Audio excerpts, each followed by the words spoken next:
For 50 years, Skip Bayless had avoided asking one specific question to religious athletes. A wound from the past prevented him from touching on this subject. But when Steph Curry accepts his challenge for a live interview on Undisputed, Skip finally decides to confront his own demons. What happens next leaves all of America silent and forever changes how we see both men. The March morning in Los Angeles awakened with the characteristic strong sun of California. But Skip Bayless barely noticed the landscape through the windows of the 25th floor of the Fox Sports 1 studios. At 72 years old, after 5 decades in sports media, Skip had become synonymous with controversial opinions and heated debates. His desk was filled with notes for that morning's Undisputed program, but his mind was focused on something different. "Skip!" The voice of Jamie Horowitz, executive producer, echoed through the hallway. "I need to talk to you before the show."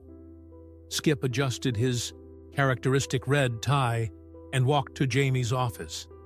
The atmosphere was tense. He could feel it. "Sit down," said Jamie without ceremony. "We need to talk about your coverage of Steph Curry." "What about it?" Skip crossed his arms, already defensive. "You systematically avoid any discussion about his faith. In 5 years of Undisputed, whenever the subject of religion comes up with Curry, you switch to statistics or comparisons with other players." Skip felt the familiar heat of irritation. "I do television about basketball, not about religion. I leave that to the priests." "Skip, you debate everything, from LeBron's personal life to Tom Brady's career decisions. But when it comes to Curry's spiritual motivation, which he himself says is fundamental in his life, you go silent." Jamie leaned forward. "That's not the Skip Bayless we know." "And what's the problem with that?" "The problem is that you're letting Shannon carry any discussion about faith in sports alone. And frankly, our numbers show that when you guys debate deeper themes, the audience grows." Skip stood up abruptly. "Since when does audience define what I talk about on my show?" "Since always, Skip. And you know it." Returning to his desk, Skip reflected on Jamie's words. It was true that he avoided the subject of religion with Curry, but not for the reasons Jamie imagined. The truth was more complicated and painful. Skip had grown up in Oklahoma City in a deeply religious family. His father, John Bayless, was a deacon at the local church, and Skip had spent his childhood and adolescence immersed in the world of Christian faith. Until 18 years old, he had seriously considered following seminary. Everything changed when his younger brother, Rick, died in a construction accident at only 20 years old. Skip was 22 at the time and was beginning his career in sports journalism. The tragedy not only destroyed his faith, it destroyed his ability to tolerate what he saw as empty, religious consolations. "God wanted it this way," they said at church. "Rick is in a better place," they whispered during the funeral. Skip, standing beside the coffin, decided that if that was divine will, he wanted nothing to do with that God. 50 years later, at 72 years old, Skip still felt visceral irritation whenever athletes attributed success or talked about faith. It was irrational, he knew, but it was real. At 9 o'clock in the morning, the Undisputed studios buzzed with the usual preparation. Shannon Sharpe was already in his chair, reviewing his notes about the previous night's game between the Warriors and Lakers. Curry had delivered a spectacular performance, 45 points, including a three-pointer in the last second that guaranteed victory. "What's up, Skip?" said Shannon with his characteristic smile. "Ready to finally give Curry the credit he deserves?" "The man played well," Skip admitted, sitting down and adjusting his microphone. But he's still not better than Jordan. Shannon laughed. Same old song. But seriously, did you see his post-game interview? He talked about how he prayed during the final timeout, how he felt God guiding his hand on the last shot. Skip felt his stomach tighten. Athlete superstition, Shannon. Nothing more. Superstition? Shannon leaned forward. Unc, the man is genuinely religious. That's part of who he is. You can't ignore that when you analyze his greatness. I can and I will, Skip retorted, more harshly than he intended. Shannon studied him with curiosity. In 5 years of doing the show together, he had rarely seen Skip back down from a debate. What's the problem, Skip? Why do you get uncomfortable whenever we talk about faith in sports? The question echoed in the silence of the studio. The technical crew paused their activities, sensing the unexpected tension between the co-hosts. I don't get uncomfortable, Skip lied. I just find it irrelevant to sports analysis. Irrelevant? Shannon shook his head. Skip, you spend hours debating Kobe's killer mentality, Brady's leadership, Jordan's clutch gene. But when Curry says his strength comes from faith, suddenly that's irrelevant? Skip didn't respond. He couldn't.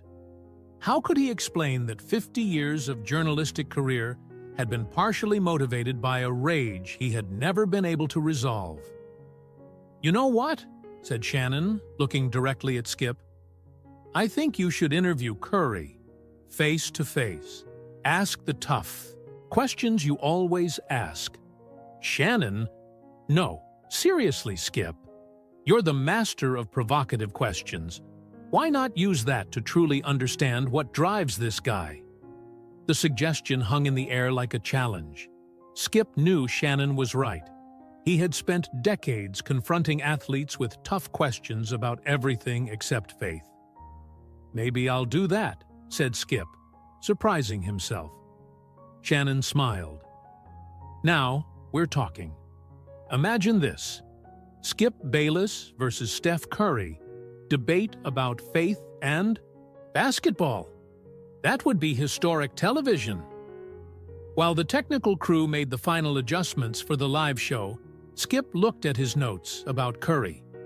Statistics, historical comparisons, tactical analyses, everything except the thing that Curry himself said was most important in his life. Maybe it was time to ask the question he had avoided for 5 decades. Maybe it was time to confront not just Steph Curry, but the wound he had carried since 22 years old. Folks, we're on air in 30 seconds, announced the director. Skip took a deep breath. At 72 years old, he was about to do something he never imagined. Use his platform to explore the territory that haunted him most. And for some reason he couldn't explain, this left him simultaneously terrified and anxious. That morning's Undisputed program began with the usual energy. Skip and Shannon debated intensely about Curry's performance the previous night, but something was different. Skip seemed more thoughtful, less aggressive in his usual positions. Skip, you're strangely quiet about Curry today, observed Shannon during the first commercial break. Usually, you would have already found a way to diminish his performance. I'm thinking, responded Skip, something rare for someone who always had ready opinions. Dangerous, joked Shannon. When they returned to air, Skip did something unexpected. Instead of attacking Curry or making unfavorable comparisons with Jordan, he made an announcement. Shannon, you challenged me today to interview Steph Curry face-to-face. I accept the challenge. Skip looked directly at the camera. Steph, if you're watching, I want to give you an exclusive interview on Undisputed. No filters, no pre-approved questions. Just an honest conversation about basketball and about what really drives you. Shannon smiled widely. Now that's what I'm talking about. Steph Curry, you heard it. Skip Bayless is calling you out for the biggest debate of the season. What neither of them expected was that 3 hours later, the production phone would ring. It was Steph Curry's press team. "He accepts," said the voice on the other end of the line. "Steph saw the show and is interested. He can be at the studios tomorrow afternoon." Jamie Horowitz almost spilled his coffee when he received the news. "Tomorrow?" He said, "Tomorrow?" That's right. Steph has a home game against Phoenix on Thursday, so tomorrow is the only available day. In less than 24 hours, Skip Bayless would have Steph Curry sitting across from him, ready for the conversation he had avoided for decades. That night, Skip couldn't sleep. Sitting in his Beverly Hills home, looking at the lights of Los Angeles, he reflected on what he had gotten himself into. In 50 years of career, he had interviewed thousands of athletes, had asked questions that other journalists didn't have the courage to ask, but he had never felt this anxiety. At 3 o'clock in the EEVP morning, he did something he hadn't done in 50 years. He looked for information about Steph Curry that wasn't related to statistics or performance. He read about his childhood, his family, his community work, and inevitably, about his faith. Curry wasn't just religious, he was genuinely devout. He talked about God not as a marketing strategy, but like someone who really lived it. His interviews revealed an inner peace that Skip rarely saw in elite athletes. The next morning, Skip arrived at the studios 2 hours earlier than normal. He wanted to be prepared. He wanted his questions to be precise. But when he began to write, he realized he didn't know where to start. "Nervous?" asked Shannon, arriving and finding Skip unusually introspective. "Focused," corrected Skip. 50 years in media and you're nervous to interview a basketball player? Skip stopped writing and looked at Shannon. "It's not just any basketball player, Shannon. It's complicated." "How is it complicated?" Skip hesitated. Shannon was his partner for 5 years, but he had never shared anything deeply personal with him. "My brother died young," he finally said. "I was religious before that. After that, I wasn't anymore." Shannon sat down slowly. "Skip, I didn't know that." "It's not something I usually talk about." Skip returned to looking at his notes. "And now I'm going to interview someone who talks about God like he's his best friend." "Maybe that's exactly why you should do this." "Interview," said Shannon gently. "Maybe it's time to ask the questions you never asked." At 2 o'clock in the afternoon, Steph Curry arrived at the Fox Sports 1 studios. Skip watched through the studio windows as he greeted employees, took photos with fans. There was something genuinely warm in his interactions. Not the forced cordiality that many athletes demonstrated, but genuine interest in people. When they finally sat face to face in the studio, Skip felt something he hadn't experienced in decades. Uncertainty about how to proceed. "Steph, thank you for coming," began Skip, his voice slightly softer than usual. "Thanks for the invitation, Skip. I know you're usually not my biggest fan," said Curry with a genuine smile. "That's true. I've been critical. But today, I want to go beyond statistics." Skip paused, took a deep breath. "I want to understand the man behind the player." Curry leaned forward, clearly interested. "You talk about God constantly.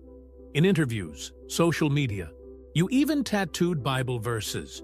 For you, is this real or is it performance?" The question was direct, typical of Skip Bayless's style, but there was something different in the tone. It wasn't attacking, it was genuinely curious. Curry smiled. "Skip, if it were performance, I would have stopped a long time ago. It's much easier to be successful in the NBA without carrying the weight of expectations that come with being vocal about faith. What weight? The weight of knowing that people are watching not just how you play, but how you live. The weight of trying to be an example. The weight of, well, moments like this, where people question if it's real. Skip felt something move inside him. And if I told you I think all of this is nonsense? That I think God, if he exists, doesn't care about three-pointers? Curry laughed genuinely. I would say you might be right. Maybe God doesn't care about basketball, but I think he cares about how we use our talents to impact other people. Even when bad things happen, when innocent people die? The question came out more personal than Skip intended. Curry immediately noticed the change in tone. Skip, said Curry softly, does this come from somewhere personal? And there, at 72 years old, in front of the cameras of the show that had built his late career, Skip Bayless did something he had never done on television. He was vulnerable. My brother died at 20 years old. I was 22. I was religious before that. Skip paused, feeling 50 years of pain emerging. I never could reconcile a loving God with that loss. The studio fell into absolute silence. Shannon, watching from the side, felt tears in his eyes. The technical crew stopped all activities. Curry leaned even further forward. I'm sorry for your loss, Skip. How old was he? 20? 20 years old. Skip's voice trembled slightly. And everyone at church kept saying it was God's will, that he was in a better place. How could that be the poor will of a loving God? Curry took a deep breath before responding. Skip, I'm not going to pretend I have answers for that. And I'm definitely not going to tell you it was God's will, or that your brother is in a better place. Skip looked up, surprised. But I can tell you one thing. In my experience, faith isn't about having answers to all tragedies. It's about finding strength to keep living despite them. And sometimes, our pain can become our way of helping other people. Skip swallowed hard. In 50 years, no one had responded to his pain that way. Without religious platitudes, without easy answers, just recognition of the real complexity of loss. Have you ever doubted? Asked Skip. Have you ever felt that God abandoned you? Many times, admitted Curry, especially when my father had cancer. But I learned that faith isn't about not having doubts. It's about continuing to seek purpose, even when you don't understand everything. Skip nodded slowly. It was the first time in decades that someone had talked about faith in a way that didn't irritate or offend him. For the first time, he was understanding that maybe there was a difference between automatic religiosity and genuine spiritual seeking. The interview was still just beginning, but Skip already knew it would be different from anything he had ever done. Steph, continued Skip, his voice now firmer but still loaded with emotion. In 50 years of career, I avoided these conversations because they hurt too much. But here we are. Curry nodded respectfully. Thank you for trusting me with this, Skip. Don't thank me yet. I still have tough questions. Skip composed himself, returning to journalist mode, but with a humanity he rarely showed on television. You have children. If something happened to one of them, would you still believe that God has a plan? The question cut through the air like a blade. Shannon, watching from his chair, held his breath. It was the type of question only Skip Bayless would have the courage to ask, but with a vulnerability he had never demonstrated. Curry closed his eyes for a moment, clearly visualizing the situation. When he opened them, tears were forming. Skip, that's a terrible question, and an honest one. He paused, choosing his words carefully. I don't know. Honestly, I don't know if my faith would survive something like that. And anyone who says they know is lying. But you continue believing, knowing that possibility exists? I continue living, knowing that possibility exists, corrected Curry. Faith is what helps me not be paralyzed by that possibility. Skip leaned forward. Explain that. If I spent every day thinking about all the bad things that could happen to my family, I wouldn't be able to function. Faith gives me not certainty that bad things won't happen, but courage to live fully despite knowing they might happen. Isn't that just sophisticated self-deception? Curry smiled sadly. Maybe it is. But if it is, it's a self-deception that allows me to be a better father, a better husband, and hopefully a better person. And if I'm wrong about God, well, at least I lived trying to be the best version of myself. Skip paused, processing the answer. It was rational, honest, without spiritual arrogance. But what about injustice? Skip pressed. Children dying of hunger, genocides, pandemics. How do you reconcile that with a loving God? I don't reconcile it, responded Curry simply. I get angry about those things. I fight against them. I use my platform to try to make a difference where I can. So you don't think it's God's will? Skip, if it were God's will for children to die of hunger, I couldn't worship that God. Curry leaned forward.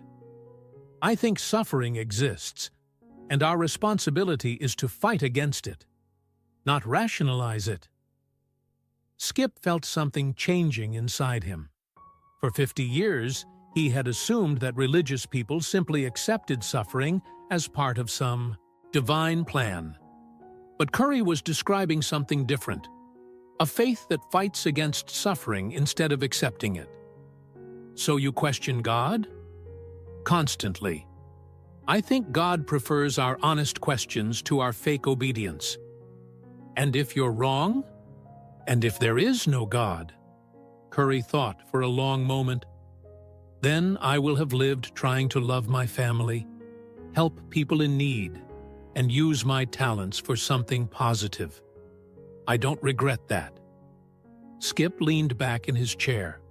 The answer was, simultaneously, deeply religious and completely secular. It was the type of answer he himself could respect, even without sharing the belief. Steph, can I tell you something about my brother? Please. Rick wanted to be a teacher. He was working in construction to pay for education college. Skip paused, feeling emotion rising again. He died 3 weeks before graduating. What kind of teacher did he want to be?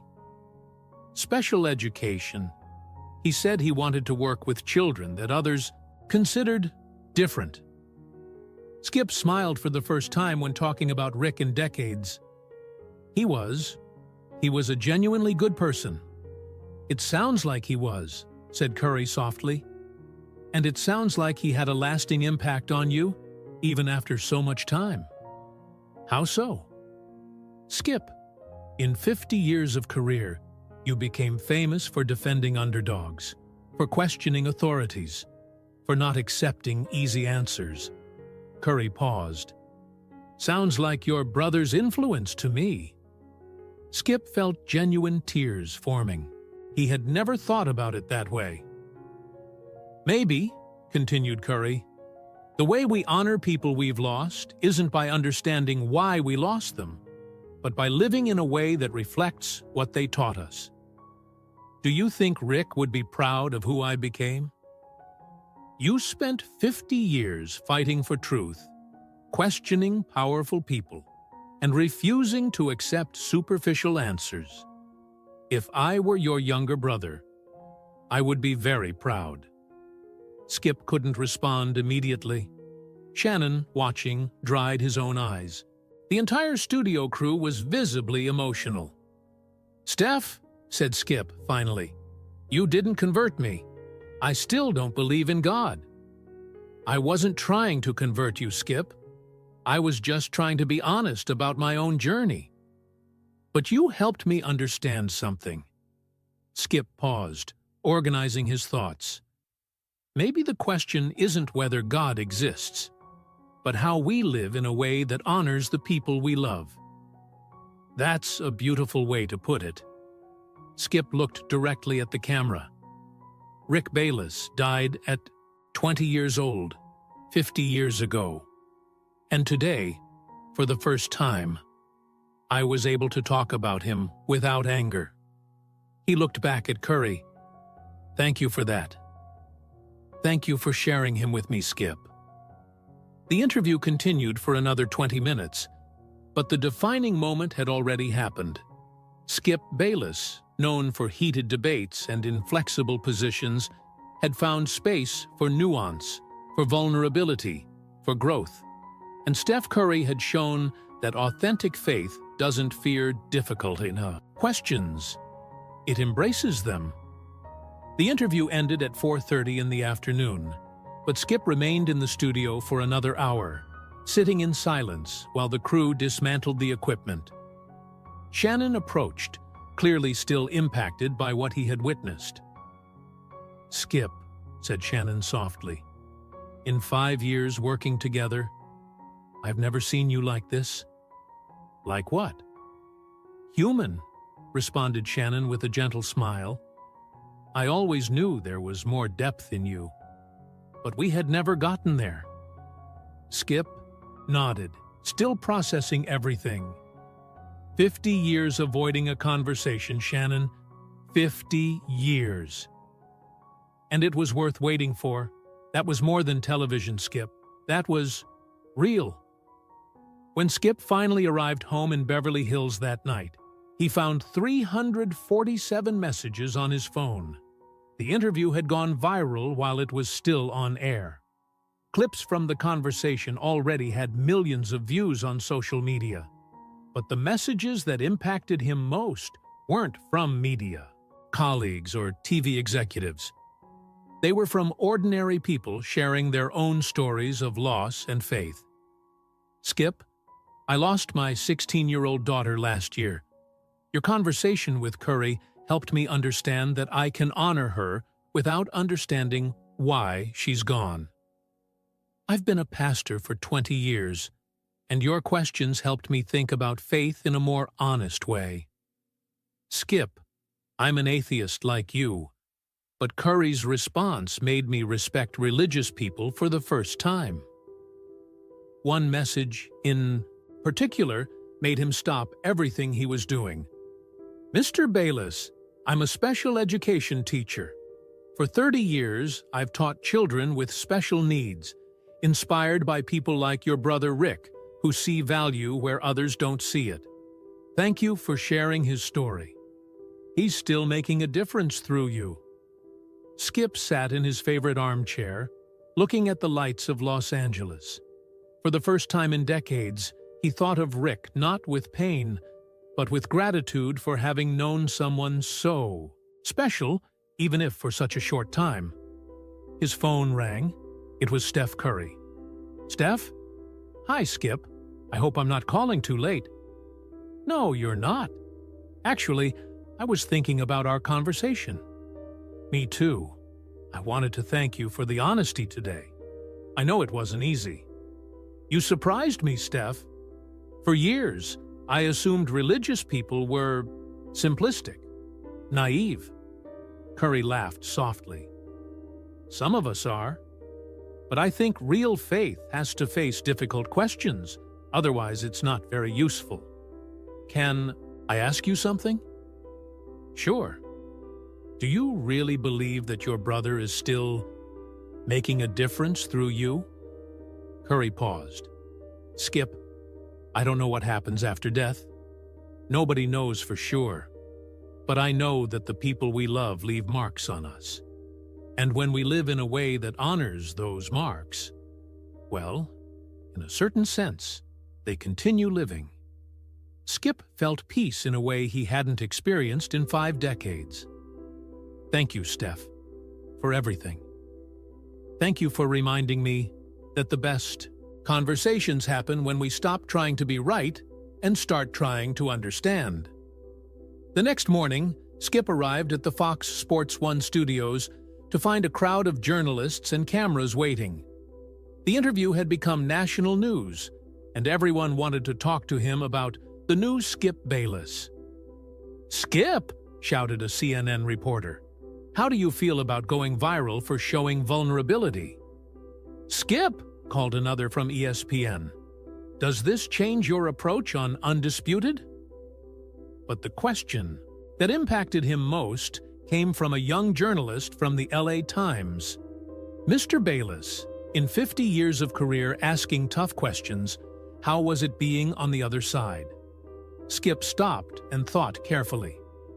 "I learned that the most important questions we can ask are frequently about ourselves, and that the best answers come when we stop trying to protect our wounds and start using them to understand other people." On that morning's Undisputed program, Skip did something unprecedented. He began with a personal reflection. "Shannon, yesterday I did something I avoided for 50 years. I talked about my brother Rick, and I learned something important. Our pain doesn't need to define our future, but it can inform our compassion." Shannon smiled. "How so, Skip?"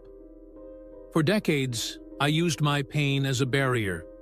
It protected me from conversations about faith, kept me distant from certain topics. Yesterday, I discovered that I could use that same pain as a bridge, to understand other people, to ask better questions, to have more real conversations." "And what about your faith, Skip? Did Curry convert you?" Skip laughed genuinely. "No, Shannon, I'm still agnostic. But I learned that I can respect other people's spiritual journey without sharing their beliefs. And more importantly, I learned that the way I honor Rick isn't by understanding why I lost him, but by living in a way that reflects what he taught me about seeing value in everyone." The response resonated with millions of viewers.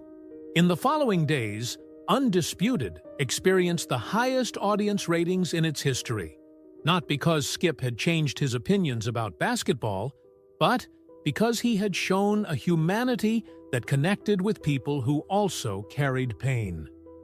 A week later, Skip received a letter that made him cry for the first time in 50 years. It was from Margaret Thompson, a retired special education teacher from Oklahoma City. "Dear Skip, I watched your interview with Steph Curry.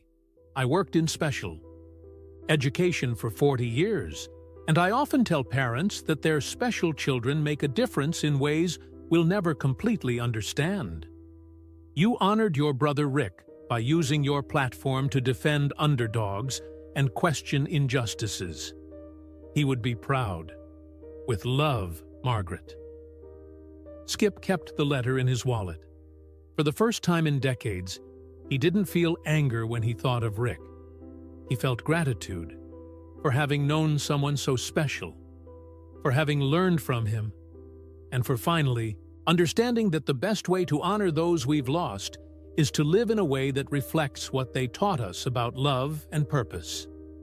At 72 years old, Skip Bayless had discovered that it's never too late to ask the questions that matter most, and that sometimes the best answers come not from having all the certainties, but from having enough courage to be vulnerable. That night, for the first time in 50 years, Skip spoke out loud to Rick.